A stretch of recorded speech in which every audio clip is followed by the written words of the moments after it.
Jedi Knights and Sith Lords, and welcome to Star Wars Artifacts.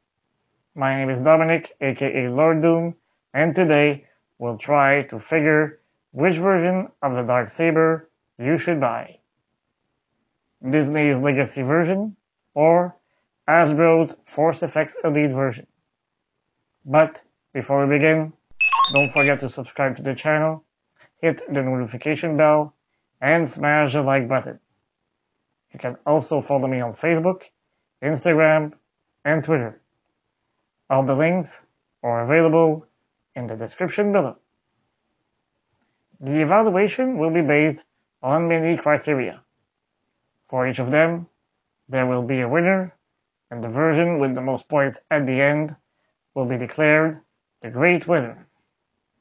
Here is the list of criteria: the price, the accessibility, the packaging, the included stand, the hilt, the blade, the special effects, the batteries, and the playability. The competition will be fierce, and the result will be close. Are you ready? Let's get ready to rumble!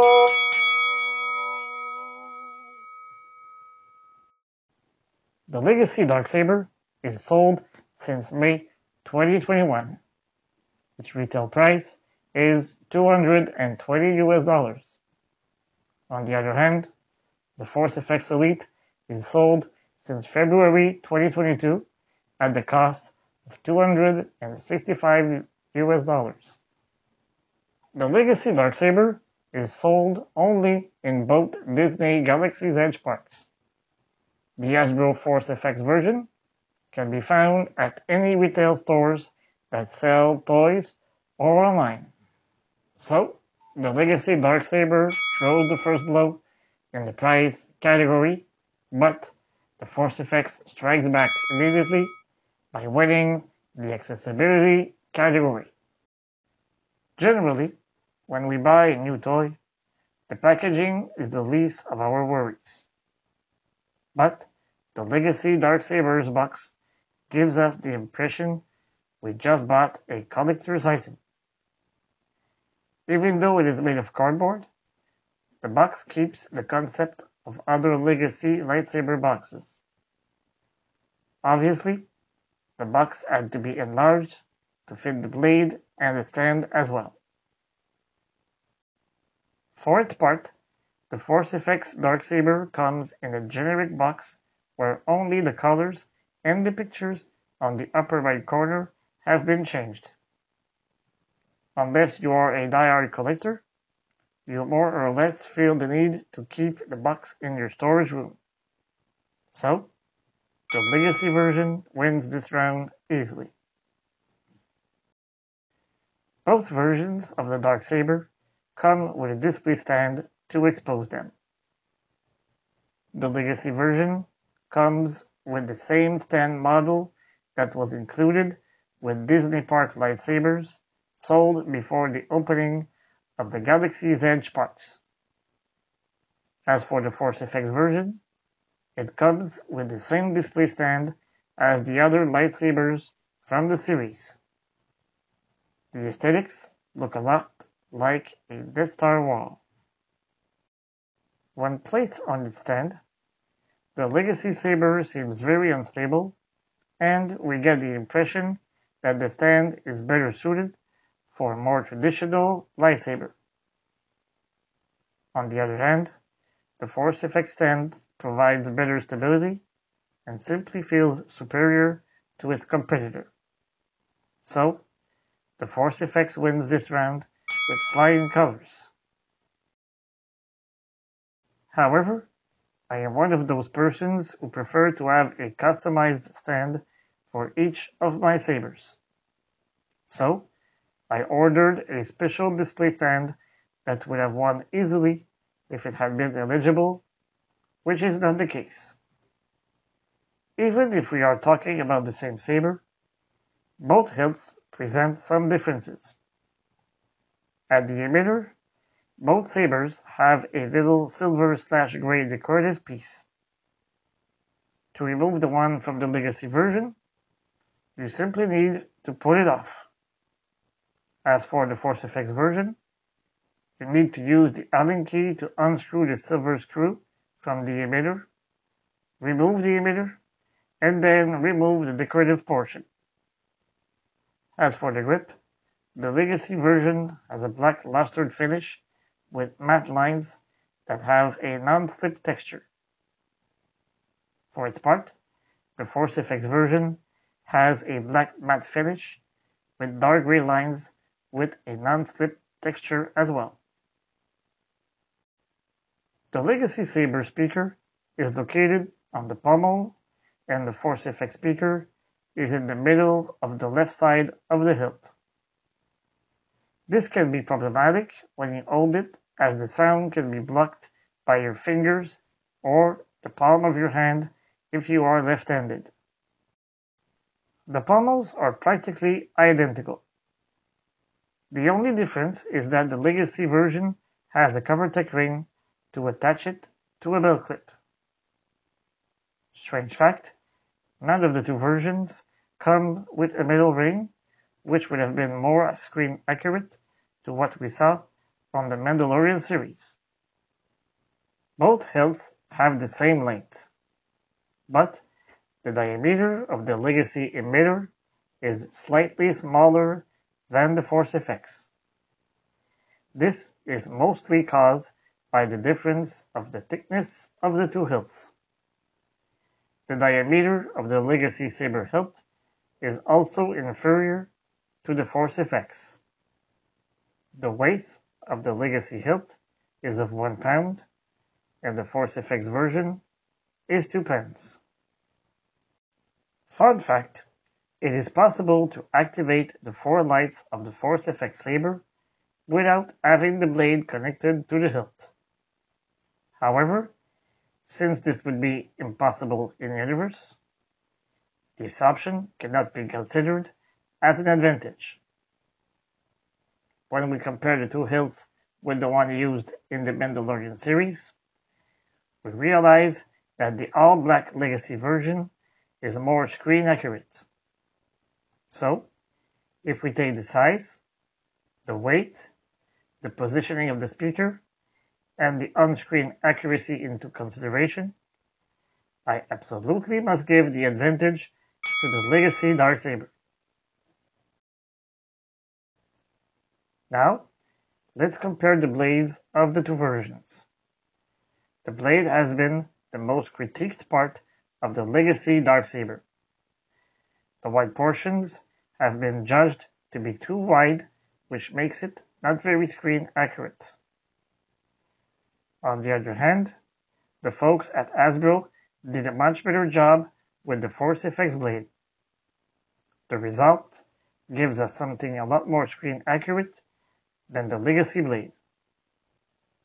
In addition, the Force FX blade is about 2 inches longer than its competitors.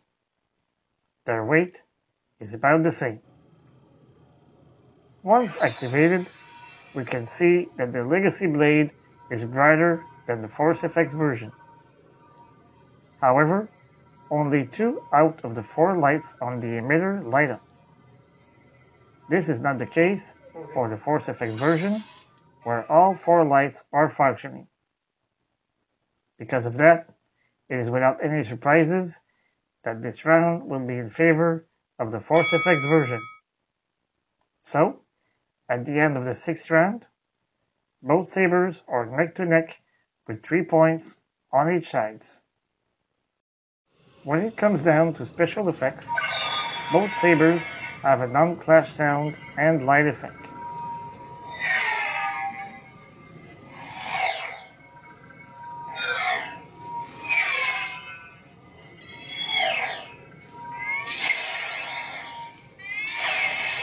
However, the Force FX sets itself apart thanks to a button dedicated to special effects. If you press and release that button, you will hear the sound of blast or deflection. If you press and hold it down, you will get the effect of a blade friction with another object. Those extra features give the Force Effects Saber a clear advantage and the win for this run. Both sabers are powered by two really different battery types. On the one hand, the Legacy version requires 3 AAA batteries. To replace them, you will need the Allen key included in the box and the screwdriver. The operation takes about 5 or 6 minutes in total. On the other hand, the Force Effects version is equipped with a rechargeable lithium battery and a USB cable. You will also need to use the Allen key included in the box and a screwdriver. I searched in the documentation included in the box and couldn't find anything about the recharge time required for the battery. However, we can expect the whole process to take at least a good 30 minutes. So, this time, the Legacy version wins the round. Now, let's talk about playability. The main goal of an object such as the Darksaber is to have fun. To do so, you need to be ready to play very quickly. This is totally the case for the Legacy Saber. In a span of a few seconds, the blade can be inserted and you are ready to face an opponent in a duel.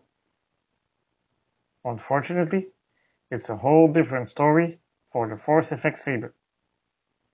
To insert the blade and show it off to your friends, or to simply play with it, you need to go through the following steps. First, you need to pick up the Allen key from wherever you stored it. Then, you need to unscrew the screw from the emitter, remove the emitter, remove the decorative piece, insert the blade, put back the emitter in place, and put the screw back in place. If we compare the rigidity of the blades, the Legacy blade seems more ready to receive impacts as opposite to the Force Effects one that is more flexible.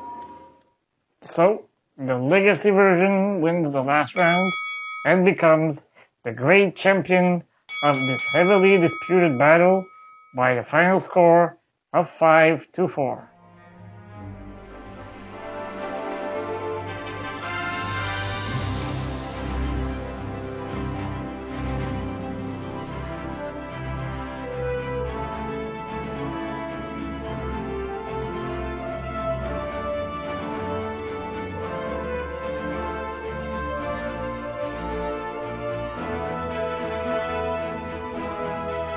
Obviously, it's up to you to make your own opinion. It is possible that some of the criteria have more weight for you than for me. This could tip the balance on the other side for you. The goal of this video was only to present the strengths and weaknesses of both versions. Now, I want you to tell me which version you prefer. Is it Disney's Legacy version, or Hasbro's Force Effects Elite? Let me know your answer in the comment section below. If you enjoyed this video, feel free to share it with your friends. Until then, join me next week for another review, and may the Force be with you, always. The Force will be with you, always.